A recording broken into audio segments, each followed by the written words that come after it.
Valeu, boa tarde aí, galera. Tranquilo? Esse aí é o Rafael. Esse aqui é o nosso primeiro podcast, né? O Iconoclasta, podcast número 1. E aí, de começo, né? Eu trouxe aí o Rafael, com um amigo meu desde os 15 anos. A gente se conheceu lá na rampa de skate, né? Aí a gente caminhou para, né, situações diferentes na vida e tudo mais, mas sempre tivemos, né, tivemos um contato.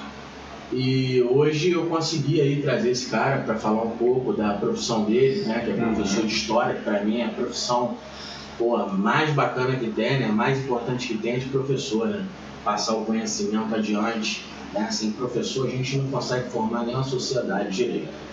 Então, se apresenta aí, Rafael. Primeiro, agradecer, né, o convite, participar do podcast aí de um grande amigo também, de uma pessoa que eu admiro, que gosta de debater política, que gosta de pensar sobre o nosso bairro, sobre onde a gente cresceu.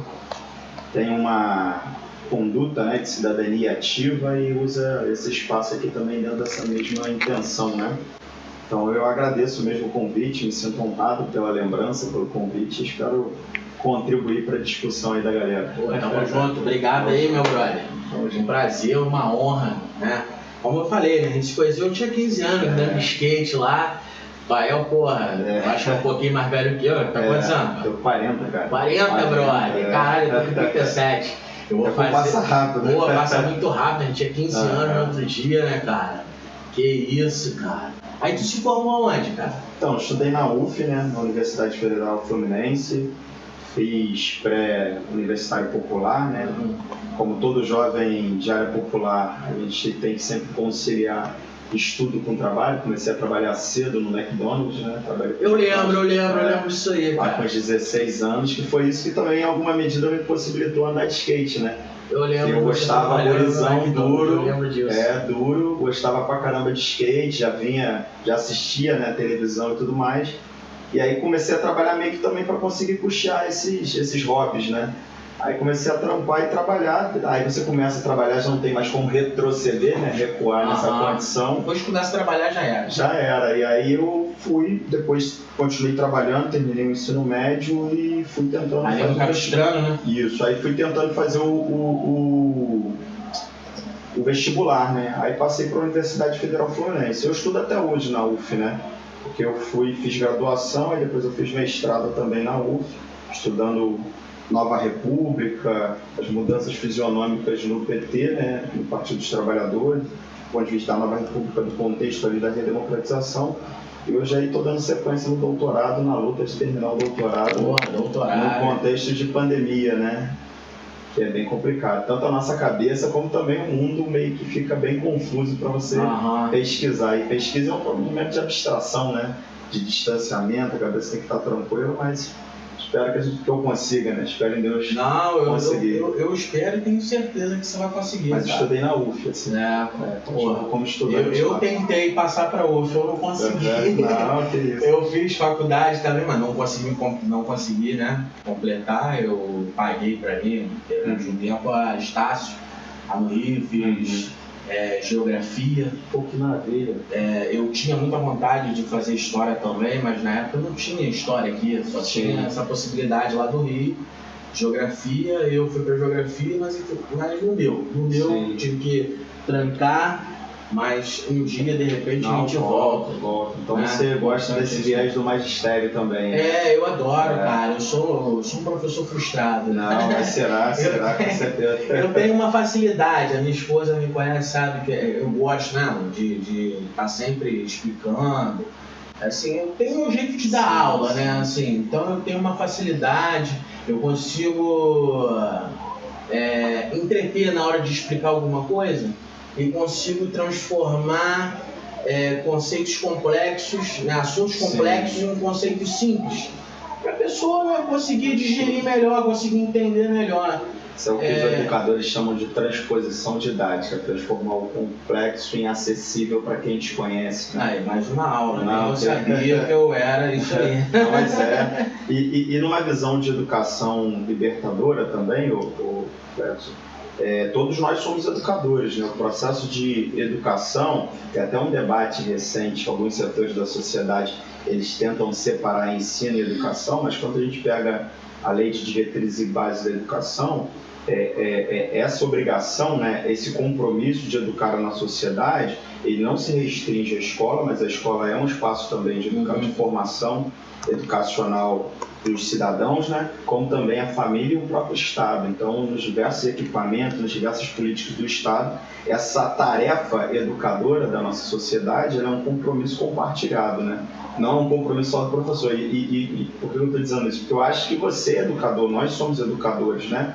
Essa coisa do cotidiano, da oralidade, do exemplo, da disputa de valores que você faz, seja nas redes sociais, seja formando esse podcast aqui, é uma parada que está todo mundo transmitindo, trocando conhecimento, claro, a intenção dialogando aqui, sobre esses saberes. A intenção, né, aqui é dialogar, a gente não pode se prender a uma bolha, né? Sim. A intenção aqui é furar bolhas, entendeu? Como eu falei ontem. Então, Rafael, como eu estava falando, né? Ontem eu fiz lá uma postagem, né, para divulgar, né, o podcast hoje com você e tal. Claro, eu venho conversando com pessoas, né, convidando pessoas para cá, né? Então a gente está tentando montar uma agenda com pessoas de pensamento tanto liberais, né, de direita, como, né, pessoas que com pensamento de planejamento central, de economia, né, que são pessoas voltadas, né, para a esquerda. Eu nunca vejo você como um rótulo, cara. Sim, eu vejo você como um ser humano pensante que, tem vontade de através de uma ideia, transformar o mundo, certo? Para melhor. Sim. Mudar o mundo para melhor. A gente só vê caminhos diferentes ali, mas o objetivo é o mesmo, melhorar a vida do cidadão. Então, cara, eu acho que eu posso aprender com você, você pode aprender comigo, e eu acho que isso fura a bolha. E ontem, assim, eu fiz lá a postagem lá, né? Botei você lá, amanhã, tal, podcast, primeiro convidado, o Rafael, mas eu já sabia no que ia dar. Eu sabia que ia ter um ser humano que ia lá, ia dar aquela alfinetada. Comunista, eu não falei que ele é comunista. E aquilo, né? Para certas pessoas, para os reaças, né, para os reacionários, né, como eu falei com você mais cedo, existem dois caminhos só para eles. Ou você é um extremista de esquerda, né? Ou você é de direita e é um conservador porque você é um servo do Bolsonaro, né? Sim. Né? Então, se você é um adorador do minto, né? Você é de direita, você é um conservador liberal, que é uma baboseira, que é uma conversa fiada, que esses caras não tem nada de conservador, não tem nada de liberal neles, eles são só reacionários, e muitos nem reacionários são só uns retardados mentais mesmo, entendeu? Que não aceitam debater. Quando você começa a debater, te bloqueia. Também, como também tem muito esquerdista, né?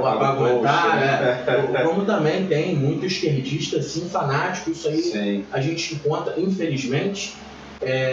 E aí eu já sabia, cara, que ia ter lá um comentário do sujeito falando que eu virei esquerdista, sendo que o cara é hipócrita, porque eu chamei ele para dizer que ele falou que não poderia vir, porque ele não se sente capacitado para estar aqui participando, conversando, comentando comigo sobre política. E aí, eu falei pra ele, então, eu te chamei. Se você aceitasse, eu seria um reacionário igual você?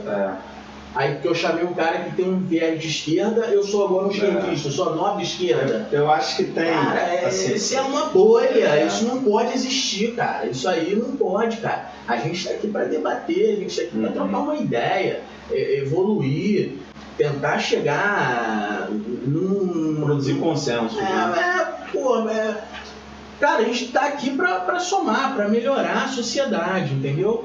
Agora, cada um vai pensar de um modo, a gente pode sentar e conversar, como por exemplo, nos países desenvolvidos da Europa, né, cara? Muitos ali adotaram políticas liberais, mas também abraçaram muita coisa do socialismo. E hoje são os países que têm os maiores IDHs do mundo, né? Como Suécia. Sim. Né? Tem programas que são profundamente socialistas. Em sentido entendeu? distributivo. Entendeu? Que é bem diferente dos Estados Unidos. Né? É um liberalismo, né? do ponto de vista do papel do Estado de políticas sociais. Meu irmão, lá nos Estados Unidos, se você quiser tomar uma injeção, meu irmão, você vai ter que desembolsar aí 2 contos. Entendeu? Se você quiser fazer um curativo num hospital, você tá ferrado. Porque não tem uma concepção de universalidade desses direitos, né? Mas tem muitas camadas, assim, dessa provocação que seus amigos fizeram, pelo menos a meu ver, né, no Facebook. Primeiro tem essa coisa mesmo que você falou da bolha, né? Que é um contrassenso, na minha visão, né, em relação a qualquer tipo de conduta democrática. A democracia, ela é um regime que regra a disputa e, sobretudo, permite a disputa. A democracia não é um regime do pensamento único ou necessariamente da obrigação do consenso. Pelo contrário, a democracia, ela permite o dissenso. E por permitir o dissenso, ou vamos dizer assim, institucionalizar o dissenso, ela é o melhor modelo porque ela permite a liberdade e a disputa entre posições, ideologias, opiniões, e permite essa diversidade, essa pluralidade. Eu acho que esse debate é válido. Esse confronto, em alguma medida, de ideias, de pensamentos, de doutrinas, ele é enriquecedor porque a história mostra, né, que todas essas verdades ou essas ideias que foram tomadas como verdades absolutas, de modo geral, e incapazes de dialogar, de modo geral, elas culminam em equívocos históricos, né? Em erros que prejudicam as pessoas, que prejudicam a sociedade. Então, acho que isso é importante. Eu acho que o seu gesto é fundamental. E eu acho engraçado esse viés também, que em alguma medida é autoritário, né? Isso, muito. Eu vejo isso fazendo uma crítica, e eu sou de esquerda, eu não me considero esquerdista, mas eu me considero de esquerda. Inclusive é engraçado que setores à direita apontam o que é de esquerda como esquerdista, mas esse próprio conceito de esquerdismo surge dentro do campo da esquerda, né? Quando Lenin escreve um livro durante o contexto da Revolução Russa chamado Esquerdismo, Doença Infantil do Comunismo. Os bolcheviques e a Revolução Russa seguiam seu curso. Na verdade é um pouco antes, né, da Revolução, mas tinha um debate da estratégia socialista do Partido Bolchevique na Rússia e tinham setores que eram completamente extremistas e o Lenin chama eles de esquerdistas e escreve um livro, né, Esquerdismo, Doença Infantil do Comunismo. Eu acho que da mesma forma que radicalidade é diferente de extremismo, né? Radicalidade é quando você acredita nas suas convicções, tem compromisso com os seus valores. Eu me considero uma pessoa de esquerda que segue valores radicais no sentido de uma sociedade mais justa, de vida digna para o nosso povo, e eu acho que pessoas de outras matrizes ideológicas podem pensar da mesma maneira, talvez com a chave trocada, o sinal trocado, e por isso que eu acho que esse diálogo é importante. As pessoas que não toleram esse diálogo, embora muitas vezes eu percebo isso, às vezes até dentro da esquerda, elas defendem ideias, mas não são tolerantes com a diferença. Tem muito mais uma característica autoritária do que necessariamente democrática, né? A gente pode apontar isso claramente. Por exemplo, né, no caso dos bolsonaristas, né, que são radicais de direita, são extremistas, né, são extrema-direita. Você vê, o cara tipo um Roberto Jefferson da vida, né, o cara é bandido, foi preso, é safado. Esse bolsonarista odiava ele um tempo atrás, com certeza, que ele fechava com o Lula, então ele odeia Roberto Jefferson. Mas tudo foi apagado, porque Roberto Jefferson apoia Bolsonaro. Então, se você apoia Bolsonaro, você está limpo. Você agora é um cristão, patriota, conservador. Entendeu? Mas não tem diálogo comigo. Porque para eles eu sou um esquerdista, eu não sou nada liberal. O fato de você mudar de opinião, né, ou de leitura sobre o Bolsonaro, enfim, as pessoas não toleram, né? E aí não é uma mediação com as ideias e com o discurso, é uma mediação com a torcida, né? Torcida, ou você torce ou você... É como se fosse um clube de futebol. Os caras olham, não, meu irmão, mas isso, um cliente meu, inclusive, tô uniformizado aqui, né? Vim do trabalho, mesmo, pra cá, pra gravar e tal, com o Rafael, nem troquei de roupa, mas Um cliente, um tempo atrás, estava conversando comigo, a gente conversou sobre o Bolsonaro, ele foi e falou isso. Não, imagina só, eu sou tricolor. Você acha só porque o Fluminense foi para a segunda divisão, eu vou deixar de torcer pro Fluminense? Falei, cara, presta atenção no que você tá falando, cara. Político não é clube de futebol, cara, não é torcida. Ele é um funcionário público que você colocou, que você está pagando ele. Imagina, né, numa empresa privada. O chefe, cara, se ele não está gostando do seu trabalho, ele, se não estiver satisfeito com o seu trabalho, ele vai até tentar colocar você nos trilhos. Ele vai tentar, não, Carol, não quero te mandar embora, então vem cá, vamos entender. O que está acontecendo? Ele vai tentar entender você.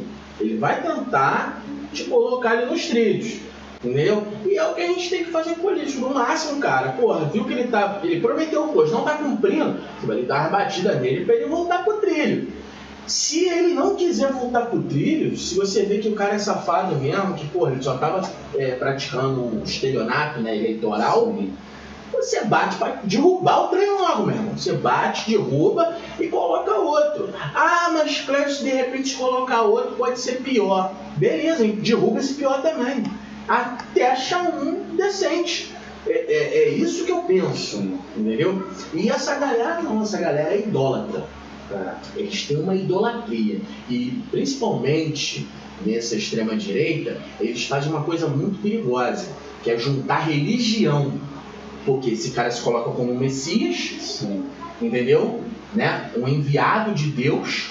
E aí, quando ele se coloca como um enviado de Deus, não adianta, né, irmão? Você pode mostrar os piores podres dele. E ele vai falar que é mentira. Pode pegar e filmar o cara fazendo uma merda.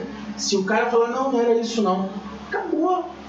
Eu acho, Clebson, assim, que eu não vejo como o pior problema da galera, seja qual for a perspectiva, né, do ponto de vista político e ideológico, o fato de defender. Eu acho que o pior problema é quando as pessoas perdem o senso crítico, porque você pode, dependendo da concepção de governo, encontrar a partir de uma análise aspectos bons e ruins de um governo. Não existe governo perfeito, que seja perfeito, porque os governos também erram, né? E ele defender aspectos bons e aspectos e debater aspectos ruins sem abandonar a perspectiva ou a posição de defesa que ele tenha em relação àquele determinado governo. O problema, na minha opinião, é quando as pessoas perdem o mínimo da razoabilidade em relação ao senso crítico, que aí se mistura ou se aproxima dentro dessa relação que é religiosa ou de time de futebol porque numa em relação ao você chega governo, pro cara, né? e fala, ó, ele cometeu esse crime aqui, ó. Não cometeu não, ele não fez isso não. Pô, fez sim, cara. Porque tem uma coisa, assim, que isso é inerente, né, às relações dentro de um modelo democrático, de um regime democrático. A disputa política, ela é regulamentada. Então, qual o papel da oposição no modelo democrático? Bater, que em alguma medida é até o próprio motor do aperfeiçoamento da democracia. Claro. Tanto do regime, o aperfeiçoamento do regime, porque a crítica, em alguma medida, passa algumas referências daquilo que está dando certo e daquilo que está dando errado.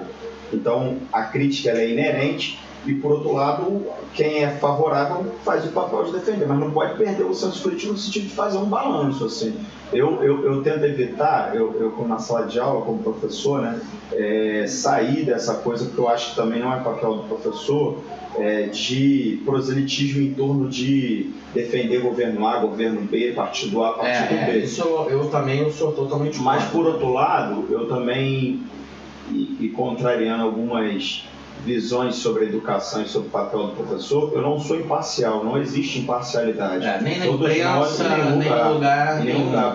Individualmente partimos de trajetórias, fomos formados dentro de alguns valores, temos uma visão de mundo formada. A gente acaba compartilhando nossos valores, claro, naturalmente, não tem como controlar isso. E o dia a dia a gente está mediando a partir dessas convicções, né? Então eu acho assim, o problema da galera que defende hoje o Bolsonaro, em alguma medida, é essa postura no sentido de perder completamente o senso crítico sobre alguns aspectos.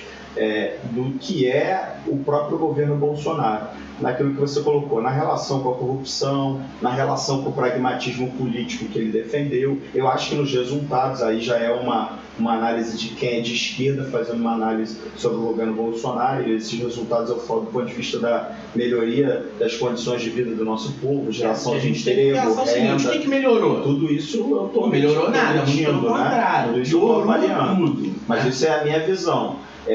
De quem está na oposição. Isso não é só sua visão. Sim. Isso são dados científicos. Sim. Entendeu? Você pega. Estatísticos. Você está certo. São científicos. Você está certo. Então o que acontece? Você pega o IDH, melhorou ou caiu? Caiu. Distribuição de renda. Distribuição de renda, melhorou ou caiu? Caiu. Distribuição de emprego. Fome. Melhorou ou caiu? Caiu. Fome. Sim. Tudo isso teve uma piora. Hoje crescimento econômico, tudo um isso, gol, cara. Um gol, um carro Gol, um simples carro Gol da Volkswagen, tá custando hoje 90 mil reais, cara. Surreal, né? Entendeu? 90 mil reais. Carecimento, aumento do custo de vida, né? Mas isso, Clebson, eu acho assim, que nessa relação democrática, que inclusive eu vou ser honesto, embora eu discorde, eu tenho uma posição diametralmente oposta, e não estou defendendo extrema-direita como fascismo ou nazismo, nada disso. Estou antes de mim me aproximar do monarca, né?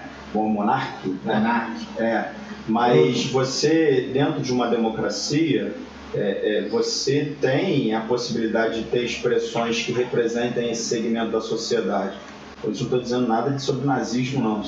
Não, estou entendendo. Então você tem um gradiente de posições políticas, como também partidos como da extrema esquerda, PCO e tudo mais. O PCO, por exemplo, é um extremista, o PCdoB, PSTU, talvez. Você tem partidos da extrema esquerda que tenha uma posição mais radicalizada na ação, né? O presidente do PCO, está escrevendo esses dias, Rui da Costa Pimenta. O Rui da Costa Pimenta elogiou. Sim, defendeu o monarca e elogiou o posicionamento político do Bolsonaro com relação ao Vladimir Putin. Né? Defendeu ele, falou que ele fez certo mesmo, lutar contra os Estados Unidos e se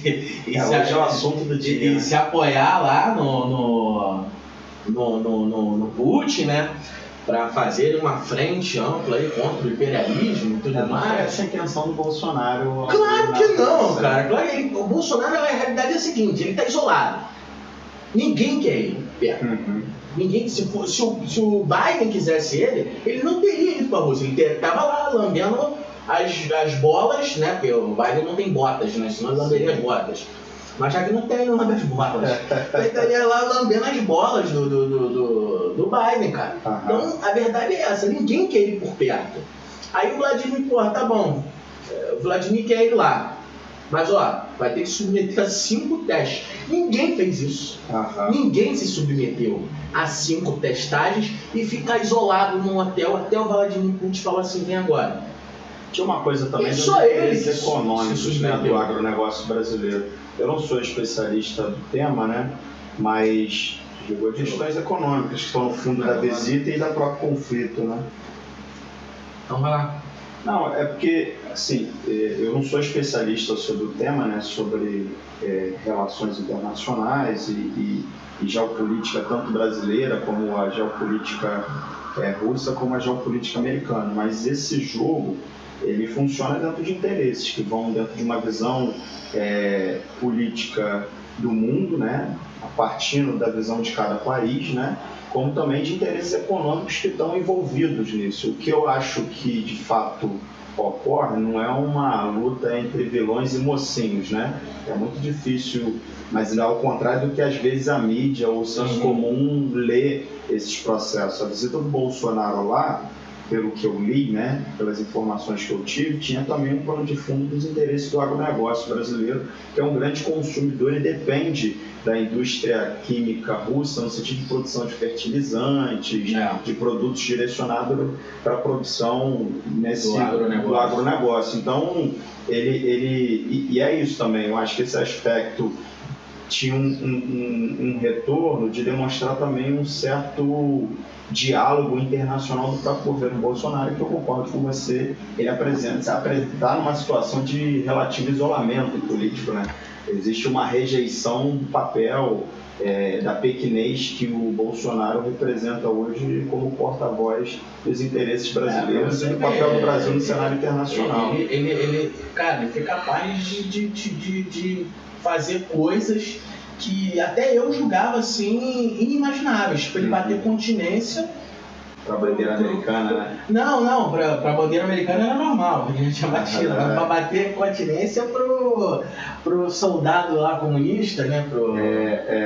O que mostra que ele também é pragmático, né? É porque se a gente for analisar a trajetória do Bolsonaro, embora ele sempre foi ideologicamente vinculado a essa visão da extrema-direita, mas ele, por exemplo, já defendeu o voto no Lula, ele tem uma trajetória errada. Né? E se a gente for olhar na concepção que ele tem mesmo do papel do Estado, ele falava que ia matar o Fernando Henrique, né, se eu não estou enganado. Que tinha que matar o Fernando Henrique. E num contexto de políticas neoliberais do governo Fernando Henrique, de desinvestimento, de desestatização através das privatizações. Então, naquele contexto, o Bolsonaro ele era antiprivatista, defendia o Estado e era contrário ao Fernando Henrique. Num contexto que propiciava ele a eleição, né, como presidente, ele se converte ideologicamente a uma agenda neoliberal do Guedes para ter contato com esses interesses da direita, para falar, não, eu sou representante. Ele aproveitou a onda lavajatista.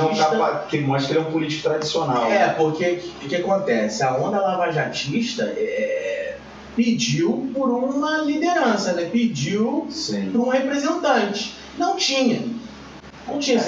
Ele viu e falou, opa, tô eu aqui. Que a Lava Jato, e aí ele foi se apoderou. Ela atacou o sistema político, né? E ele se mostrou, ele se propôs lá como o antipolítico. Ele era um outsider, né, da política. Eu sou um cara de fora, eu não estou envolvido em escândalo. Na verdade sempre foi assim. Mas por que ele não estava envolvido em escândalo nenhum? Porque ele era do baixo clero. Porque, tipo assim, o pessoal olhava pra ele e falava assim, meu irmão, vou botar esse merda aqui de miliciano pra ficar, participando de esquema aqui milionário. O cara fica cantando vitória aí, fica falando pra todo mundo que não é corrupto, o caramba, mó hipócrita mesmo. Então o pessoal sempre desprezou ele. Sim. Essa que é a verdade. Eu vou botar esse ladrão de gasolina pra ficar aqui. Que pena, eu não sabia de nada disso. Eu errei. Errei, apoiei esse cara sem ter visto, mas desespero também. Eu tava vendo outro dia no podcast O Flow, e o Marcelo Freixo foi, e ele falou uma coisa até sábia, porque ele falou assim, cara, uma coisa é você olhar o cara que votou no Bolsonaro porque estava desesperado, porque, tipo assim, não estava mais acreditando em ninguém, então o cara se colocou como um cara, né, fora da política, o antissistema, o cara caiu nessa conversa. Sim. Mas aí já olhou e falou, não, meu irmão, esse cara aí, é pior que os outros. Então, ele é mau. Os outros só são bandidos e safados, mas ele é mau. Se a gente, historiador, estuda processo, e outra coisa é o cara continuar apoiando ele. O cara vê essa maldade toda que ele fez, né, frente à pandemia, de ficar batendo em vacina, ficar batendo, porque, qual é o interesse de comprar vacina?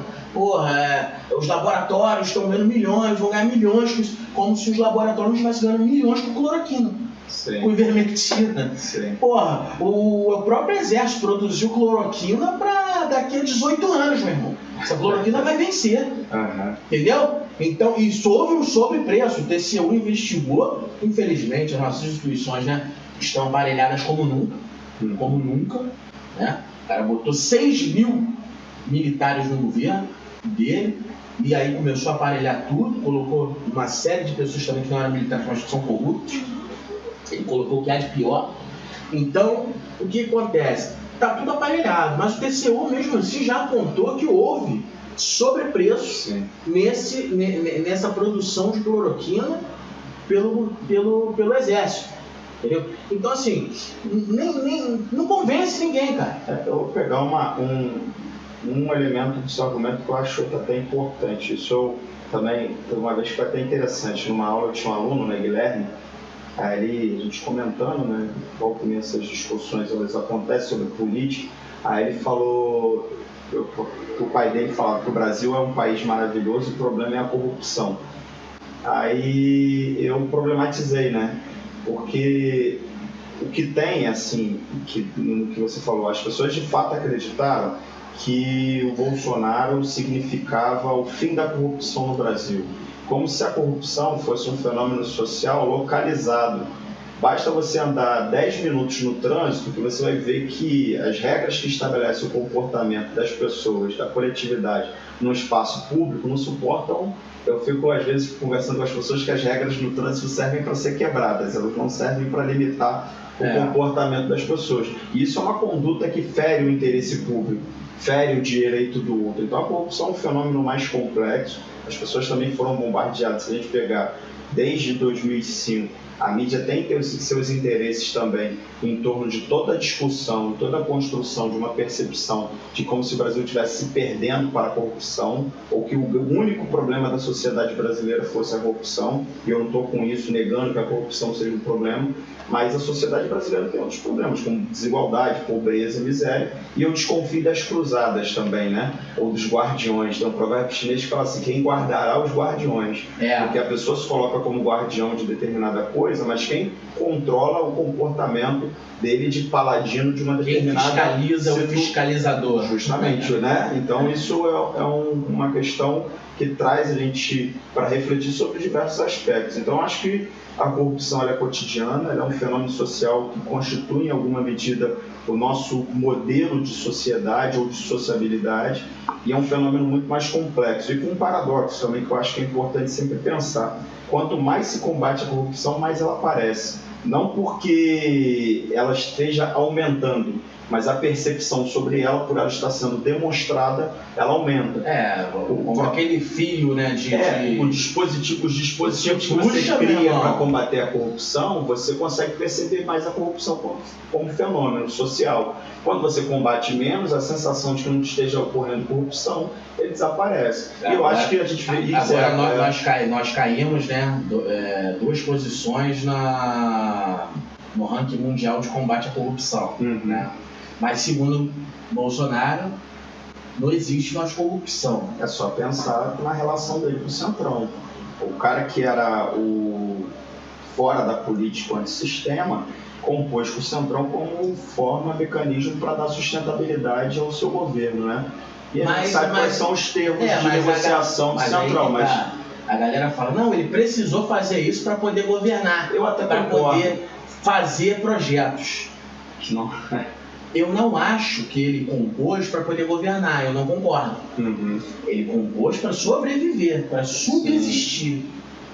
Porque, me fala aí, e cadê os projetos? Tem um problema. Não tem, cara. Tem um problema do arranjo existe só um acordo ali, só um acordo. Ó, meu irmão, eu vou liberar dinheiro para vocês como nunca vocês viram, através de orçamento secreto e tudo mais. Vocês nunca viram tanto dinheiro, vocês vão ver. Só que era uma coisa, não vota no impeachment. Sim. E acabou. O acordo é esse, não tem governabilidade. Essa história acabou. Até porque eu sou a favor, por exemplo, de você fazer um governo de coalizão, sim, claro. Você tem que compor, pô. Você tem que ter o toma lá da cá. Mas, porra, você tem que botar nesse toma lá da cá pessoas sérias, porra. Só porque o cara, de repente, lá era... Porra, eu, por exemplo, como eu já disse, eu sou de direita, mas nada impede de pegar um cara do PSOL e dar um cargo pra ele. Sim. Se o cara for sério. É porque, Clécio, eu acho, linkando um pouco daquilo que a gente está debatendo sobre corrupção e essas questões de governo e governabilidade. As pessoas no cotidiano, no senso comum, de fato percebem a corrupção, e a corrupção ela é um problema. E nem toda coalizão ela é pautada dentro de uma lógica de corrupção, mas coalizão funciona dentro de uma lógica inevitavelmente de interesses. Tanto do ponto de vista da possibilidade de governar, mas agora isso como é que você vai fazer cargos... uma coalizão colocando Ricardo Barros, cara? Entendeu? Como? Ciro Nogueira, não tem como, não tem como. É você pegar e você entregar Porra, meu irmão, você trancar as ovelhas e falar assim, toma, lobo mal a chave, guarda aí pra mim. Como dizia a Brizola sobre o Moreira Franco, né? Um cofre Moreira Franco dentro de uma sala nunca vai dar certo. Não tem Tem como. personagens que na política são indícios assim, oferecem para nós um certo indício de algum problema. Mas eu acho também que isso não é um problema simples. Eu vou longe de mim, quem me conhece sabe, defender o Bolsonaro. Estou compreendendo e analisando o fenômeno. É porque, quando eu estou dizendo isso, respondendo, por exemplo, uma crítica que as pessoas fazem à esquerda sobre os governos do PT. Ah, não, o problema dos governos do PT foram as alianças.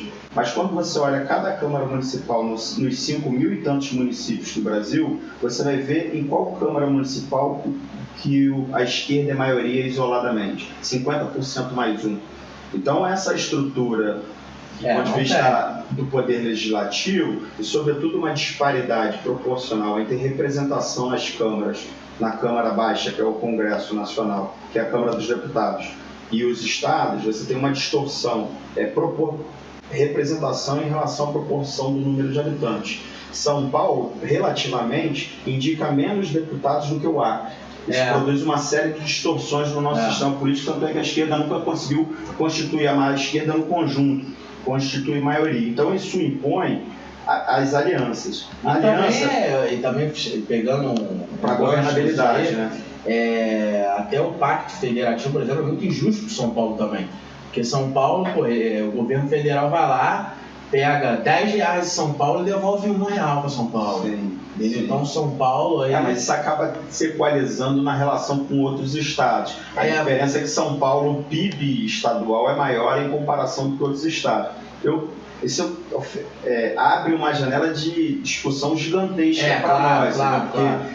Que isso é, em alguma medida, o conflito que existiu durante a Primeira República e o que representou o período Vargas no sentido de algum tipo de centralização política, de fortalecimento do papel da União, do Estado Nacional como centralizador e construtor de um projeto nacional. Na Primeira República, na República Oligárquica, você tinha uma coisa federalista, né? Muito centrado nos interesses regionais. Isso é um debate sobre o modelo de Estado brasileiro. Mas, para não perder o fio da meada, eu acho assim, que a discussão sobre governabilidade, ela impõe aliança, e a aliança você não escolhe os escolhidos dos seus aliados. Por exemplo, quando o PMDB escolheu o Michel Temer para ser o vice da Dilma, é muito difícil, já que você depende da relação de aliança, impor quem vai ser o representante. Você pode até debater num jogo de composição política, de diálogo político com o seu aliado, mas o seu aliado não é igual a você, porque se fosse igual estaria junto, no mesma legenda, no mesmo grupo político, não é. Então isso traz uma certa complexidade. Eu acho assim que a gente, para compreender o fenômeno, eu só acho que isso constitui uma contradição para o Bolsonaro, porque o discurso dele foi contrário a isso. Ele disse que não iria governar com o Centrão, ele criticava os governos do PT pelo Centrão. Essa forma de ele fazia governar? Uma série. Eu acho que em alguma medida. Se tiver só essa forma, eu tô fora. Que os cientistas políticos chamam de presidencialismo de coalizão, isso foi até um termo criado pelo Fernando Henrique Cardoso. O Brasil depende desse tipo de composição, que traz as suas contradições. Mas aí, voltando, o problema do Bolsonaro, eu acho que tem uma questão do impeachment, da composição dele para o Centrão, e tem uma questão da debilidade técnica do próprio governo. Eu acho que ele se arrogava, né? Ele exaltava o perfil técnico do governo dele, mas você vê do ponto de vista de produção e resultado, dos projetos que o Bolsonaro apresenta, só em áreas muito específicas, assim, o marco... Desconto pro jet ski, desconto para quem vai andar de jet ski. O que você vai melhorar na vida do cidadão, cara? De plateia, né? Ele fez um jogo de plateia o tempo todo em torno dessa discussão da corrupção, em torno dessa discussão da violência, em torno dessa questão das armas. E se você pegar o próprio índice de violência, de redução da violência, da criminalidade, isso são estudos, são dados, você vai ver que o impacto e o efeito e a falta de política dele para essas regiões, o que mais se aproximou de ter uma política, por exemplo, na área de segurança pública, foi o pacote do Moro, que hoje é adversário político dele. Mas então, ele foi totalmente desidratado, né? Mas tinha vários problemas ali, né, Clebson? Não, eu também não concordei com tudo. Problemas. Por exemplo, o excludente de licitude, né? Sim. Hoje eu sou contra. Claro. Isso você desonera de qualquer responsabilidade o agente público, conforme você disse que é pago pela sociedade, do exercício da função dele. Ele pode fazer tudo. Então, assim, tem coisas, né, que realmente... Mas tem coisa que tiraram ali, ele pediu, o Moro pediu pra ele, falou, veta, porque, pô, distorceram tudo. Tinha uma disputa de ego, né, ali, né? Mas eu acho que a contradição do Bolsonaro com o Centrão é tanto da trajetória do discurso dele, que de fato ele, como um camaleão, e pela percepção do cenário político, ele mudou. Então ele se aliou com aquilo que ele julgava impossível ou um absurdo de estabelecer qualquer tipo de relação. Imundos. E acho que naquilo que a gente analisa para a governabilidade, que é o argumento dos bolsonaristas, o governo Bolsonaro é um governo pífio de projeto, de resposta mesmo, de programa. Porque ele se elegeu falando, em cima de plataformas assim, fundamentais. A volta da prisão em segunda instância, né? E porque se não tiver prisão em segunda instância, meu irmão, milionário não vai pra cadeia, não vai, tá? Aquele velho da van é prova viva disso. Mas ele foi julgado já, ele foi condenado em 2002, só que de tanto ele ficar recorrendo e tudo mais, até o Supremo Tribunal Federal e tudo mais, acabou. Como é que chama? Prescreveu. Prescreve, né? Prescreveu. Então o cara fica recorrendo 20 anos, não vai pra cadeia, né? Se não tiver prisão em segunda instância, pra mim tinha que ser em primeira. Igual nos Estados Unidos, igual nos países desenvolvidos. Bateu, recorre, já vai lá dentro. Nem todos os países funcionam dessa maneira, mas assim, eu acho que essa questão, um outro assunto, né, é também um debate complexo. E o fim do foro privilegiado. Mas que também ele era contra. Mas olha como é que isso não é tão simples. Primeiro que nossa justiça se estrutura, o direito de justiça, dividido em 4 instâncias, né, em 4 graus, né? Por outro lado, você tem um princípio que é fundamental dentro da trajetória histórica das liberdades individuais, que é a presunção de inocência e amplo direito de defesa, né? Presunção de inocência, direito de defesa, ônus da prova por parte de quem acusa, presunção, né, conforme disse, inocência e verdade processual. A verdade, como crê o direito positivo, ela vai se dar no processo e não sumariamente, porque a gente não pode esquecer que a denúncia, ela é parte do processo legal, mas ela não é a verdade que está inerente. Eu posso te acusar, às vezes, dentro de uma situação que é uma farsa, que é uma mentira para te prejudicar, seja para destruir a sua reputação moralmente ou para te incriminar e você ser preso. Então, essa característica processual do próprio funcionamento da justiça e a presunção de inocência e ônus da prova são garantias fundamentais que formam e dão direitos ao indivíduo, que dão garantias aos indivíduos. Então, acho que isso não é um problema tão simples de resolver, mas eu concordo com você sobre um aspecto, que de fato o nosso poder judiciário no Brasil, ele primeiro é o mais aristocrático, o menos transparente no uso dos recursos públicos. A corrupção, eu não preciso ser muito inteligente, mas ela é algo corrente e próximo, ou se não pior, do que ocorre nos outros poderes, no legislativo e no judiciário. O menor controle social, você não vota. Isso também é uma coisa que a gente deve sempre refletir. Se o legislativo é uma merda e o executivo também é uma merda, mas pelo menos eles estão sob algum tipo de controle social. Pode ser uma droga, mas esse controle, eles estão sob esse controle. O cidadão ainda pode votar pelo menos. O Poder Judiciário ele tem uma estrutura aristocrática que é fechada, que tem alguns dispositivos de controle entre os poderes, por exemplo, a gente vê na indicação que o presidente faz. Mas aí os caras, tipo assim, amarram quem pode fiscalizar eles. Do STF. Você tá cheio de rabo preso aqui, eu tô cheio de processo seu aqui, e aí? Você vai realmente, vai querer mexer com mas aí que eu ia terminar o argumento. Então, assim, existe um controle entre os poderes, mas não existe um amplo controle social. Vide a questão do Conselho Nacional de Justiça, todas essas questões do Conselho Nacional do Ministério Público, que qualquer debate sobre mexer nessas estruturas gera uma comoção e aquele senso comum emerge como se as pessoas quisessem tolir o papel fiscalizador do Ministério Público. Vide a Lava Jato para a gente ver as distorções, os abusos, as arbitrariedades que o Ministério Público cometeu, porque nenhum poder é neutro. Nenhum poder é neutro. Mas eu concordo com você num outro aspecto que é muito importante. O direito de justiça no Brasil é um direito caro que serve para as elites brasileiras e para os ricos. Ela penaliza sumariamente os pobres, tanto é que prisão em segunda instância ela só não ocorre para rico, porque para pobre já em primeira instância tem um monte de pobre lotando o presídio aí, aguardando a primeira instância. Prisão preventiva é de praxe, entendeu? Por exemplo, prisão preventiva é um dispositivo jurídico último. Presta atenção. Eu não sou jurista, não estou defendendo ninguém, tá? Aqui não estou defendendo ninguém. A questão é a seguinte: você foi abordado por um policial e aí encontraram um tablete de droga na sua mochila, seja de maconha, de pod, de cocaína, o que for, mas qualquer droga ilegal ali. Meu irmão, dali tu vai responder já em Bangu. Sim. Não tem conversa. Sim. É dali pra delegacia, da delegacia já pro presídio. Depois vai pra Bangu. Acabou.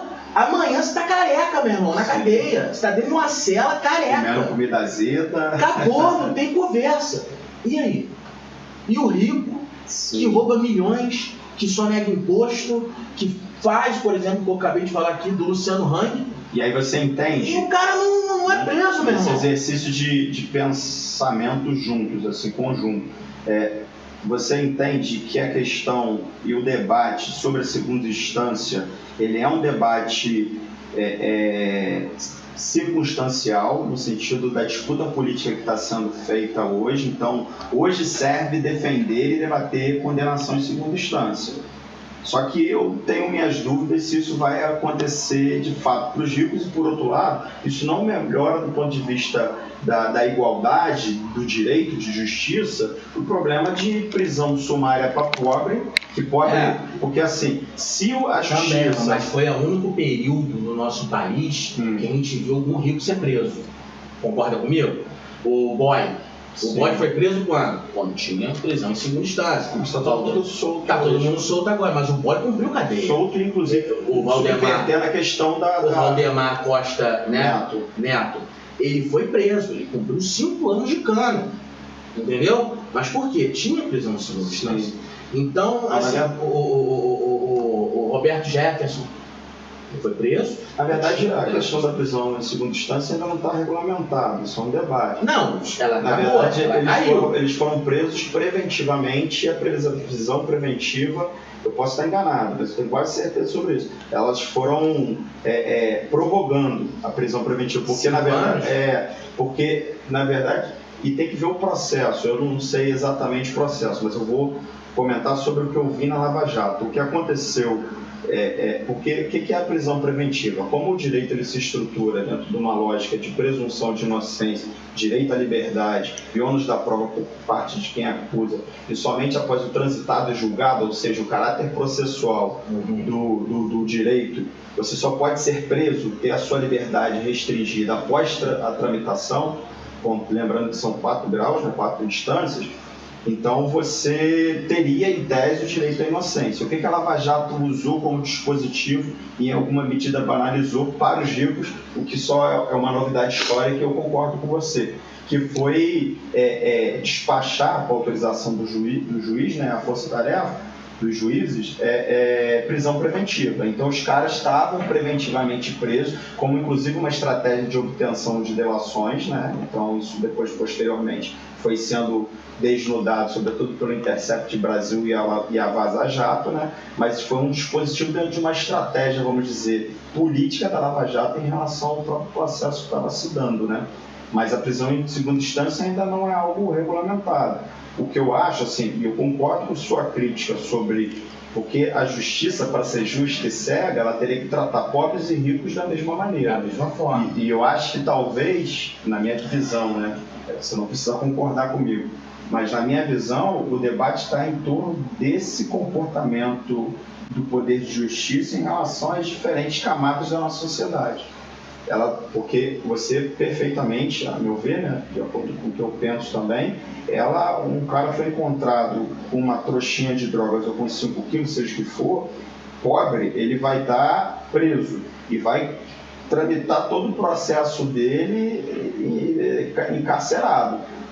Quem é rico e tem dinheiro para custear a sua liberdade provisória, né? Ou a sua condição de liberdade enquanto está em trânsito no processo. Tem um trânsito ali, tem advogados que tem um trânsito ali legal entre, né, o Poder Judiciário. Sim. E aí esse cara consegue, porque a justiça, dando uma barrigada. Vai barrigando. Caso algum jurista, advogado, enfim, assista a nossa conversa, eles vão poder dizer se eu estou falando besteira ou não. Assim, mas a prisão sumária imediata, né, ela só é possível em flagrante.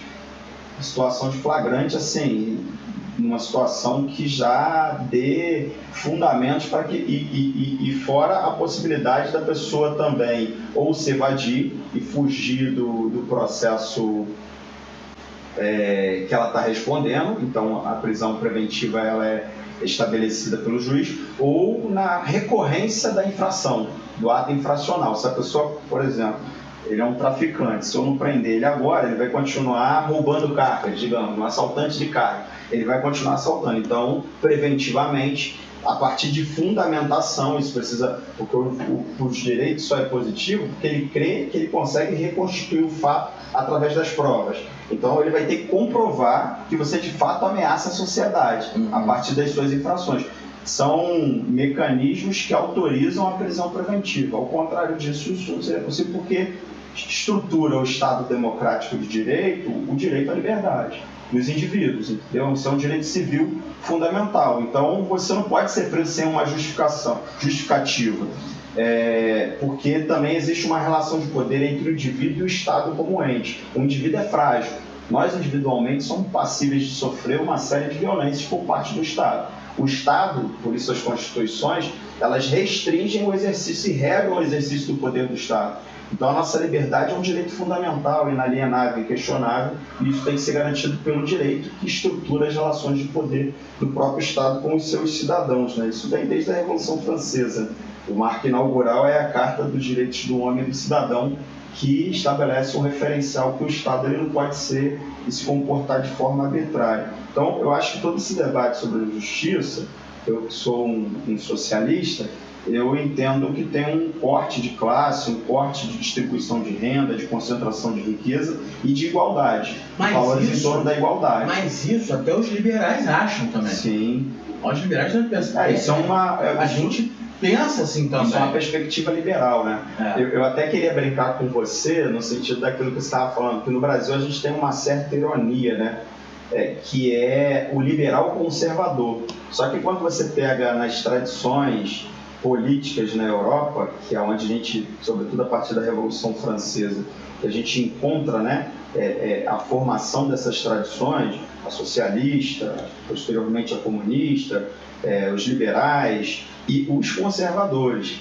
Isso não significa que os conservadores não ratifiquem, né, não sejam contra ao capitalismo, mas os conservadores, no geral, partem de uma visão mais tradicionalista, no sentido próximo a uma visão do antigo regime, próximo também a uma perspectiva mais quase religiosa. Não estou dizendo que seja necessariamente religiosa, mas quase religiosa. E os liberais vão num sentido mais de separação do antigo regime das coisas tradicionais que representavam o antigo regime. Grosso modo, durante a Revolução Francesa, o pensamento liberal representava a esquerda.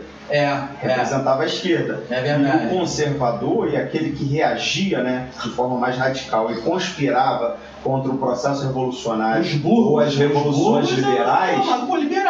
As revoluções liberais, eles eram os reacionários, que têm uma base ideológica conservadora, né? Então, isso é engraçado. Tanto é que nos Estados Unidos, o Partido Republicano, para que a gente veja como isso é apropriado de uma forma complexa na realidade política brasileira, é que nos Estados Unidos os liberais seria a esquerda americana, o Partido Democrata eles são os liberais, e os conservadores, o Partido Republicano. Por isso que tem bolsonarista que fala, nos Estados Unidos os dois partidos são de direita, pô.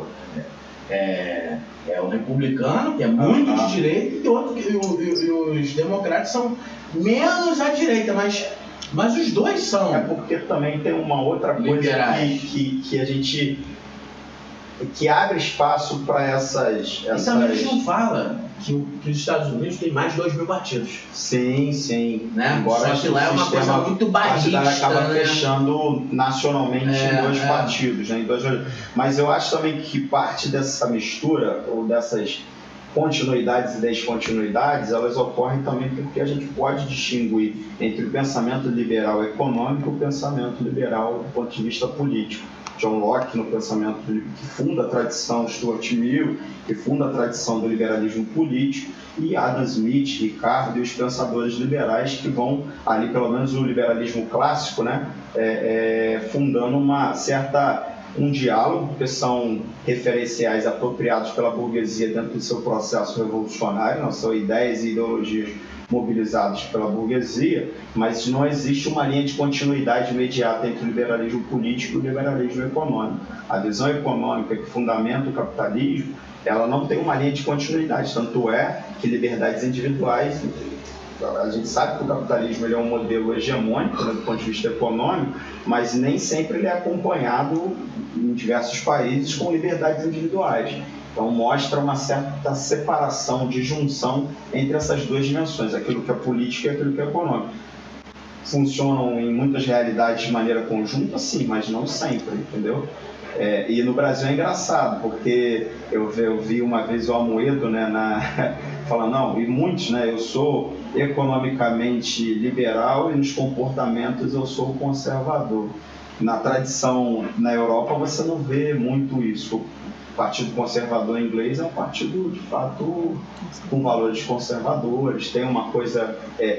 Mas eu acho que quando eles falam conservadorismo... No Brasil? É no sentido de conservar aquilo, os costumes e tal. Eu não vejo... de fato, é o conservadorismo. Mas eu não vejo assim, eu vejo mais uma visão do... Eu estava falando com você mais cedo, do Edmund Burke, né? Uhum. Que escreveu a sua tese depois da Revolução Francesa, né? Ele viu aquilo, então ele discordou, ele falou, cara, tudo bem, os ideais ali eram legais, né? Liberdade, fraternidade e... caraca, deu um branco. Liberdade, fraternidade e igualdade. Igualdade, deu um branco. Então o que acontece? Ele falou, não, legal, maneiro, pô, bacana, tem que ter isso mesmo. Só que os meios que eles buscaram é que foi errado. Né? Ele explica, pô, você criou uma guilhotina, saiu matando todo mundo aí, sem julgar, sem nada, só condenando, né? Sem dar um direito da pessoa se defender e tudo mais, só condenando um monte de gente à morte. E no final vocês acabaram na mão de um imperador sanguinário chamado Napoleão. Né? Sim. Vocês derrubaram o rei e deram um imperador, né? Deram para um imperador. E no final o cara que criou a guilhotina foi guilhotinado, entendeu? Então assim, ele diz, olha, acho que poderia ser um processo de transição. Me corrija, professor. Não, que isso. Né? Ele acha, vê se eu estou certo, ele acha que tinha que ser um período de transição, igual foi na Inglaterra, né? Tiraram o poder da monarquia, passaram para o parlamento, mas deixaram a monarquia ali, pelo menos com status. Sim. Então não teve um derramamento de sangue, não teve uma guerra civil, não teve nada disso, né? Foi só... Ele faz comparações entre a Revolução Gloriosa na Inglaterra e a Revolução Francesa. Ele fez esse comparativo. Sim. Então assim, e também... o conservadorismo vem também do que você está pegando agora e o que você vai deixar para a geração futura. Sim. Então você pode englobar aí até a economia verde. Uhum. Porque porque a natureza tem a ver com isso. Eu estou pegando a natureza aqui, cara. Isso aqui é uma natureza. Sim. E aí, o que eu vou deixar de natureza para os meus descendentes, meus filhos, meus netos? Então eu acho, por exemplo, o conservadorismo também abraça muito isso na Europa, pelo que eu vi. São tradições políticas, né, o Ferguson? Então, sendo tradições... Só para finalizar, eu acho que eles pegam, eles ignoram isso tudo e falam assim, não, cara, conservador é fiscal de cu. Né? Uhum. Contra gay. Com a ênfase comportamental. Contra gay forte, né? e contra homossexual. Entendeu? Sim. Se você usa droga, se você é gay, você não pode ser conservador.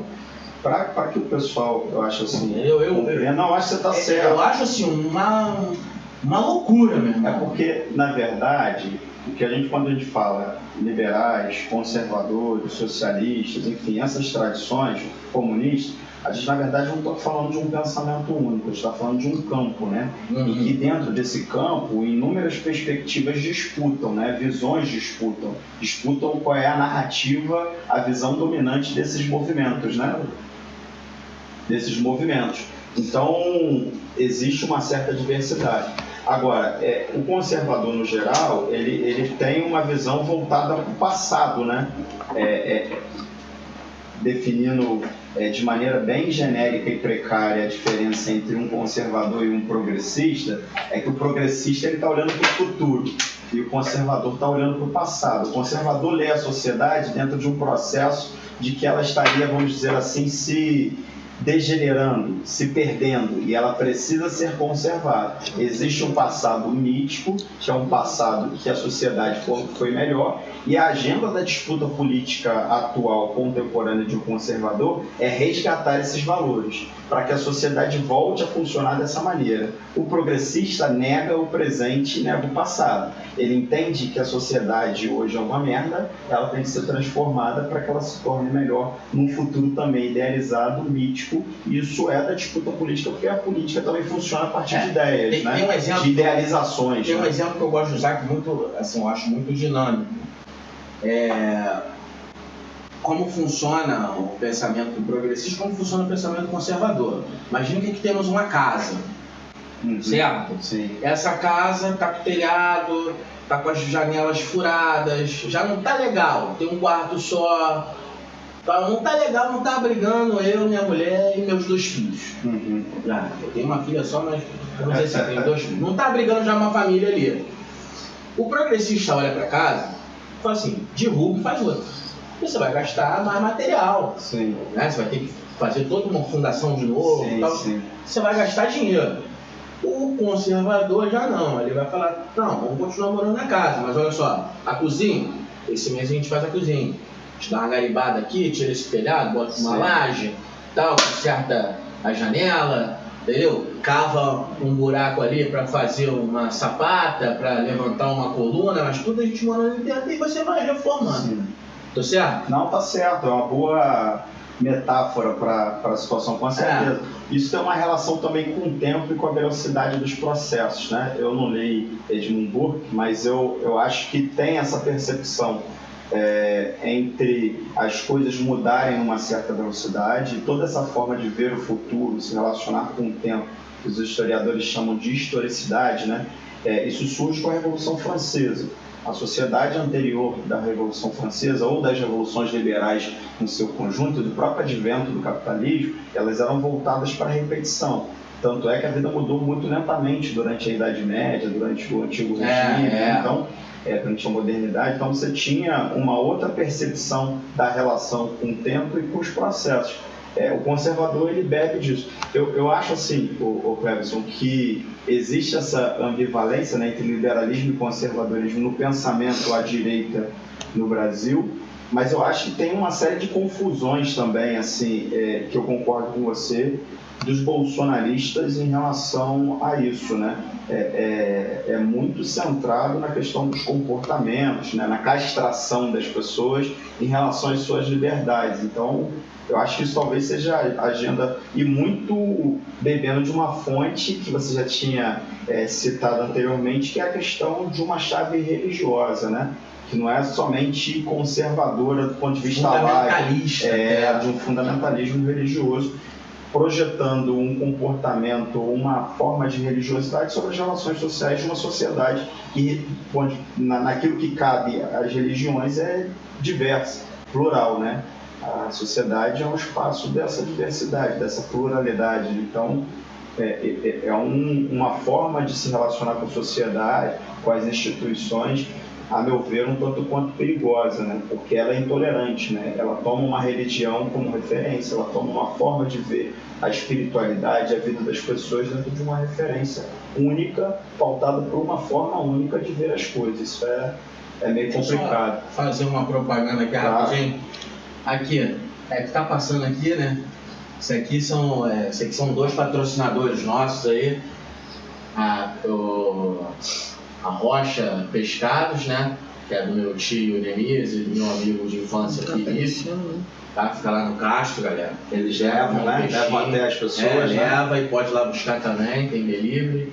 E esse é da minha tia também, a Leila, é a Letagi Shoes, que é uma marca de calçados femininos, tá? Eu botei só 3, mas tem muito calçado feminino bonito, tem botas, tem sandálias, tem sapatos, coisa assim topzera de linha. Letagi Shoes e Pescados Rocha. Valeu? Quem quiser aí patrocinar também, quem quiser dar uma força, tamo aí, ó, vai passar aqui na tela. Valeu? Mas voltando aqui o assunto, né, que a gente estava falando das instituições.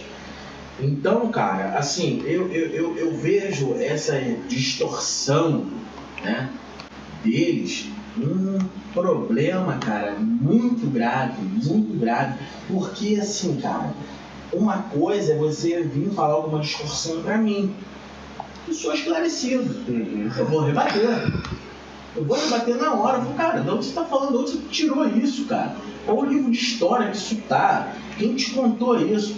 Eu vi no Zap, eu vi no Telegram, eu vi na Jovem Clã. Jovem Clã é ótimo. Tava na Jovem Clã, é verdade, meu irmão, entendeu? Quem me falou foi o Constantino, pô. E aí o cara fica, e se você às vezes rebate, e aí, tipo assim, e eles são... Esses extremistas, eles são tipo macaco de imitação mesmo. Eles pegam até os trejeitos desses propagadores, né, de fake news, esses pelegos do governo, né? Sim. Esse pessoal que recebe verba pública para falar bem do governo, né? Tipo Alan dos Santos, o Rodrigo Constantino, né?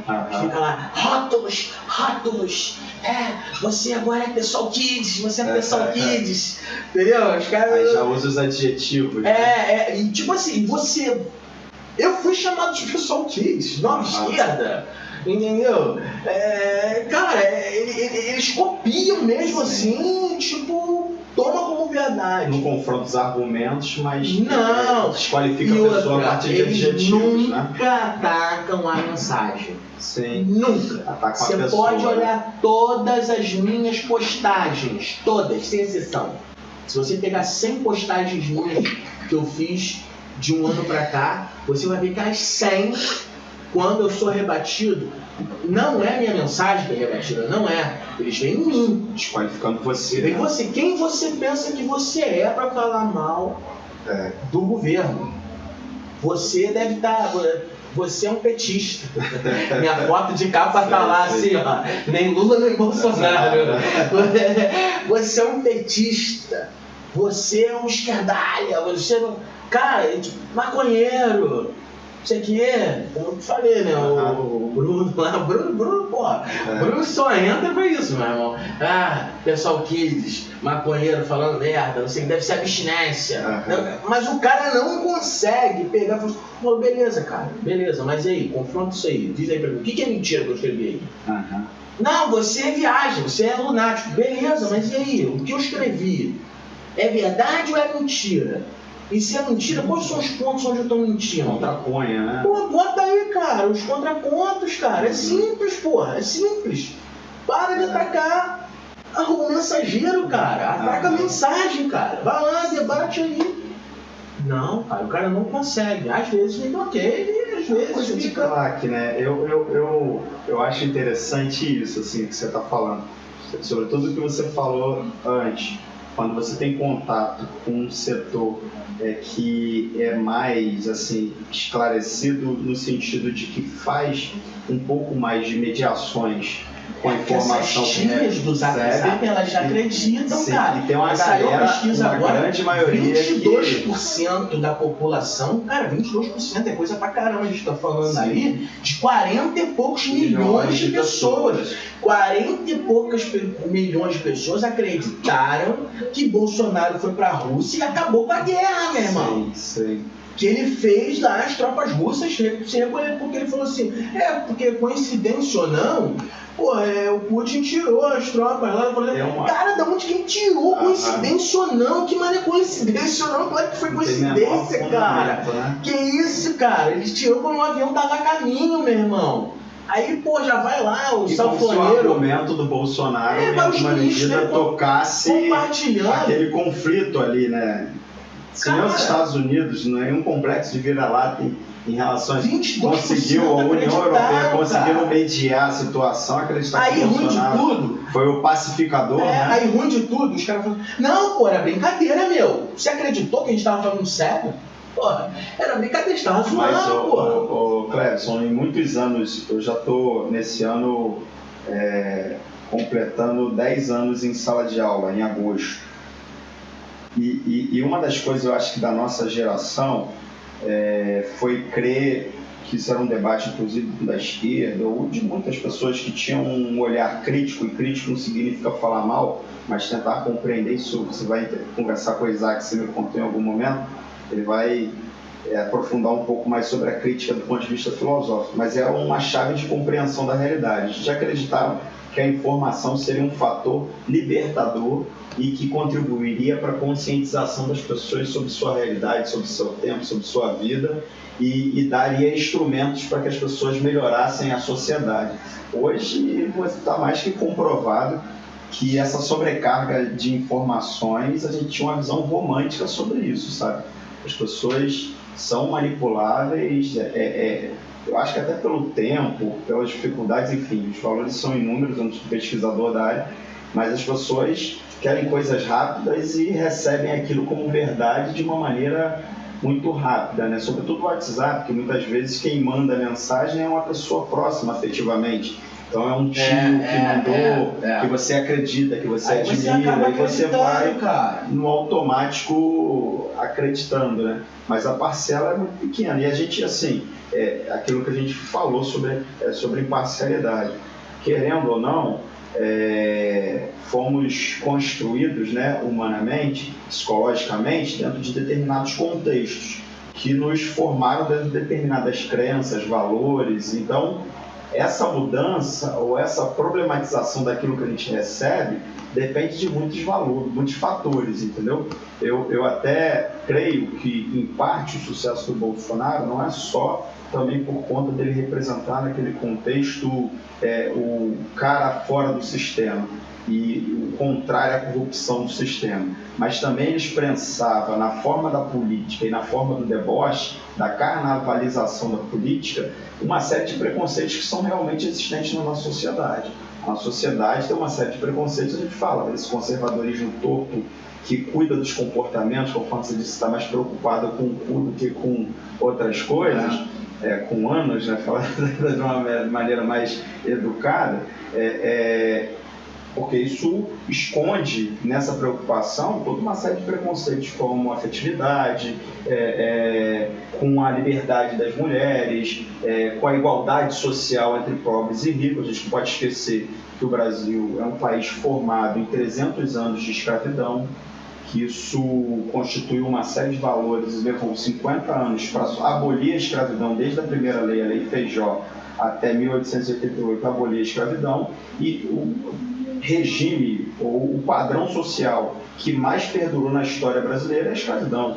E superamos sem debatê-la. Uma compensação, né, também, né? Soltar os caras e sem discutir ou socialmente assimilar ou fazer a catarse do que isso significou, né, para a nossa formação, para o nosso ethos, né, como sociedade. Por que eu estou dizendo isso? Porque quando a gente compara república, monarquia, colônia, democracia, ditadura, economia capitalista, economia mercantilista colonial, todos esses modelos duraram menos do que a escravidão no Brasil. O Brasil começa a implementar a escravidão primeiro dos indígenas a partir de 1530, no início da colonização, e só abole a escravidão em 1888. Então a gente tem o regime ou o padrão social de sociabilidade mais longevo. Isso forma a nossa visão que expressa no Bolsonaro. Só para encerrar mesmo, o Bolsonaro, ele, para além desses aspectos que eram intrinsecamente políticos, tem valores que ele defendeu que correspondem àquilo que as pessoas muitas vezes não sistematizam, mas pensam, acreditam. São homofóbicos, são racistas, odeiam o pobre, odeiam o pobre, querem que o pobre, criminalizam a pobreza, criminalizam determinados territórios da cidade, favelas, áreas não houve planejamento de áreas empobrecidas, enfim. Deixa a minha esposa só ir no Bárbara é o banheiro. Dá uma pausinha então. Já deu quanto tempo aí? Muito. Muito que eu tô dizendo que toda vez que para, ele salva aí salva. Aí não dá pra contar o tempo total. Mas a gente começou, acho que era mais ou menos umas 6 horas já. São 7h30. São 7h24 agora. 1h30 de vídeo, mesmo porque tem que editar depois. Ficou muito rico, cara. Eu acho que esse cara é uma doideira pra caralho. Eu tô gravando, tá? Só pra vocês saberem. Mas toda vez que você mexe na tela do computador, o áudio tá na parte de cima. Aí provavelmente já fez assim. Ela vai ter que editar de qualquer forma. Então vamos lá. Ei, bota um óleo nessa porta aí. Não tem mexendo nessa porta aí. Então vamos finalizar? Posso finalizar? Não, pode ir ao banheiro, Bárbara, se você quiser. Vai finalizar depois você só me dá os cortes. Pode ir. Então, galera, eu achei assim muito bom esse bate-papo. Vou pedir para ele voltar aqui outra vez, porque tem outras pessoas também para vir, né? Que a gente está marcando. Amanhã tem aí o Dado Folie, o nosso vereador aí, que trabalha aí, perguntar para ele como é que tá andando aí, como é que anda a fiscalização dele para cima da prefeitura, como é que anda os projetos dele e tudo mais. E, então esse aí foi o Rafael Xavier, um grande amigo que eu sempre tive, sempre nutri muita admiração por ele. Hoje eu posso dizer que vou começar a nutrir muito mais. Cara, muito gente boa. Agradeço. Obrigadão mesmo, cara. Eu acho que já começamos, muito bem. Não vou falar com o pé direito nem com o pé esquerdo. Começamos muito bem esse podcast. Espero que seja sucesso e espero que tenha sido esclarecedor para você, né? Cidadão que se preocupa, né, com o futuro do país, que é consciente, que pensa que a gente pode evoluir sim, cara, como melhorar, né? Sociedade, pode ter uma sociedade melhor, né, mais esclarecida, mais igualitária. Você quer deixar algum recado? Não, eu primeiro agradeço imensamente, né, o convite, a admiração é recíproca mesmo. Eu acho que desde muito novos, assim, a gente sempre conversou e sempre a política, a sociedade, esse desejo de viver num país melhor, num bairro melhor, numa cidade melhor, sempre eu acho que impregnou o nosso pensamento, né, o nosso desejo. Tem um filósofo político que fala, que ele faz um diálogo entre política e psicanálise, ele fala, política também é desejo, sabe? E eu não tenho dúvida disso, ela é um instrumento de mudança, de transformação, seja do ponto de vista individual ou da nossa sociedade. Eu acho que sua iniciativa, ela expressa isso, Clebson, e eu sou muito grato, assim, com o meu bairro onde eu cresci, porque tem muitos jovens, né, comprometidos, sobretudo da nossa geração, onde eu tenho mais contato. Eu quero trazer aqui, a gente vai trazer o Isaac, que eu combinei com ele, mas infelizmente a mãe dele, né, quebrou a perna, então ele tem que cuidar dela lá, não pôde vir. E assim, outro, Bruno God. Tem inúmeros, assim, e eu sou muito grato porque a gente viveu numa geração que esse desejo, ele pauta a nossa conduta até hoje, né? Então eu acho que o seu podcast ele vai ser um sucesso, eu tenho certeza. Agradeço imensamente o convite e desejo o melhor aí e longevidade para essa iniciativa, porque é uma iniciativa muito valorosa. Obrigadão mesmo. Tamo junto, brother. Tamo junto. Obrigado pela sua presença aí. Valeu, pessoal. Só pra mim? Você também, claro. Você foi fundamental pro negócio. Sem você o negócio não anda.